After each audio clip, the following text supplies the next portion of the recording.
جس پر پھر ایک ٹائم لائن ان کو دی گئی تھی. پھر 4 مرتبہ الیکشن ملتوی ہوا ہے تو یہ صرف جماعت اسلامی تھی جو ہائی کورٹ میں، سپریم کورٹ میں، الیکشن کمیشن میں، سڑکوں پر، الیکشن کمیشن کے دفتر کے باہر احتجاج کی صورت میں احتجاج کر رہی تھی کراچی کے حق اور اختیار کے لیے.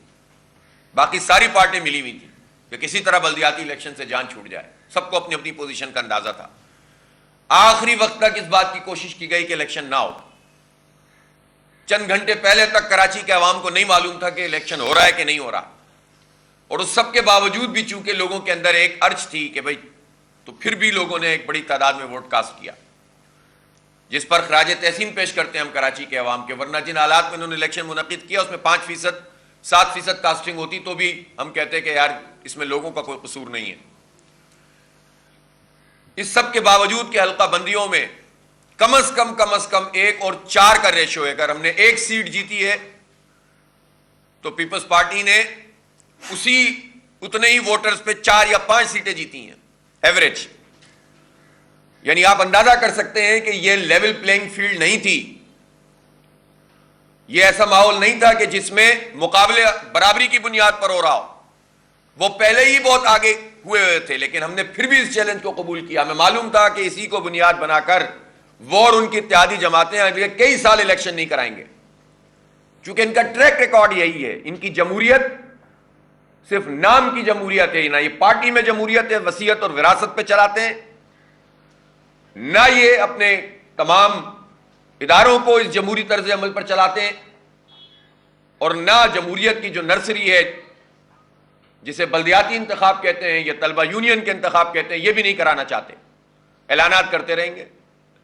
بلدیاتی انتخاب پیپلز پارٹی اور ایم کیو ایم نے مل کر 2009 سے 2015 تک روک کے رکھا تھا. اتحادی جماعتی تھے یہ، وفاق میں بھی، صوبے میں بھی، ہر چیز میں ساتھ تھے، لیکن الیکشن نہیں کرایا تھا. 2013 کا ایکٹ آیا تب بھی اتحادی تھے اور بعد میں بھی اتحادی رہے، اور کراچی کے سارے اداروں کے اوپر، بلدیاتی اداروں پر قبضہ کر لیا ان لوگوں نے. اور ابھی بھی یہ چاہتے تھے کہ دونوں پھر اتحادی ہیں کہ کسی طرح الیکشن نہ ہو. ہم نے ان کا تعاقب کیا اور بالآخر یہ الیکشن منعقد ہوا. اور اس الیکشن کے انعقاد میں اگر الیکشن کمیشن نے اپنا رول ادا کیا تو ہم نے اس کو اپریشیٹ کیا، ابھی بھی کرتے ہیں کہ چیف الیکشن کمشنر نے بھی آخری وقتوں میں جو انہوں نے کاروائیاں ڈالی تھیں اس کو قبول نہیں کیا اور الیکشن کا انعقاد کیا. لیکن اس پورے الیکشن میں دھاندلی کے ہزاروں واقعات ہیں جو سب کے سامنے آئے ہیں، بکس لے جانے سے لے کر ٹھپے لگانے تک. اور عملے کی تو میں نے آپ کو بتا دیا کہ وہ سارا کا سارا ان کا مقرر کردہ تھا.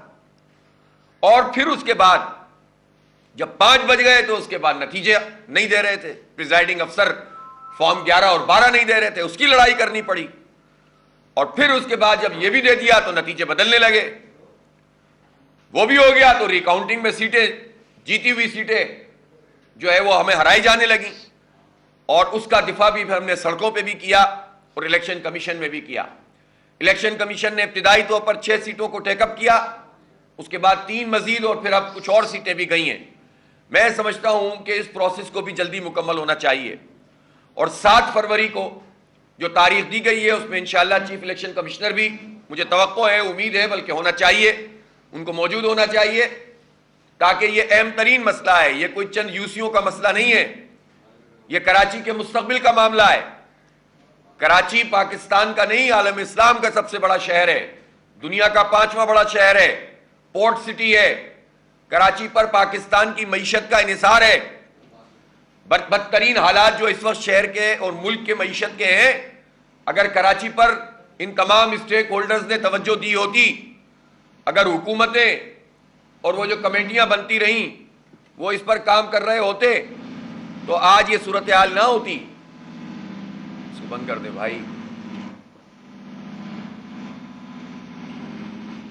آج یہ صورتحال نہ ہوتی اور اس بدترین حالات سے ہمارا ملک دوچار نہ ہوتا. کراچی کی انڈسٹری کو تباہ کیا گیا ہے، یہاں بدامنی پھیلی اور لوگوں نے اس کو کنٹرول وقت پہ نہیں کیا. نیشنل ایکشن پلان میں کائنیٹک اور نان کائنیٹک دونوں ایکشن طے ہوئے، نان کائنیٹک کوئی کام نہیں کیا گیا. یہاں پر لوگوں نے صرف ایکسپلائٹ کیا لوگوں کو. 1100 ارب روپے کے پیکیجز کے اعلان ہوئے، عمل درآمد نہیں ہوا. ایک گرین لائن ہے، 6 سال ہو گئے، وہ مکمل نہیں کر سکے. ایک اتنی سی اورنج لائن سندھ حکومت نے 6 سال میں بنائی, کوئی فائدہ اس کا نہیں. اب ریڈ لائن کے نام پر جو لوگوں کی تذلیل کی جا رہی ہے, تو کوئی پروجیکٹ ایسا نہیں ہے کہ جس کے بارے میں آپ کہیں کہ پراپر طریقے سے اس کو کیا جا رہا ہو. نہ پیسے اس میں پراپر لگ رہے ہیں, کرپشن اور لوٹ مار الگ ہو رہی ہے. کراچی کے اگر پانی, کراچی کی اگر گیس, کراچی کی اگر یوٹیلیٹیز جو لوگوں کو چاہیے اور انڈسٹری کو چاہیے اس پر کام کیا جاتا تو آج پاکستان کے معاشی حالات ایسے نہیں ہوتے. کراچی دشمنی در حقیقت سندھ دشمنی اور پاکستان دشمنی ہے. اس لیے جو لوگ بھی اس کے ذمہ دار ہیں ان کو سامنے بھی آنا چاہیے کہ کس کس نے کراچی کے ساتھ کیا سلوک کیا ہے. اس شہر کا المیہ یہ ہے کہ اس کی تو گنتی بھی پوری نہیں ہونے دیتے, اس کی تو مردم شماری میں بھی جال سازی کی جاتی ہے.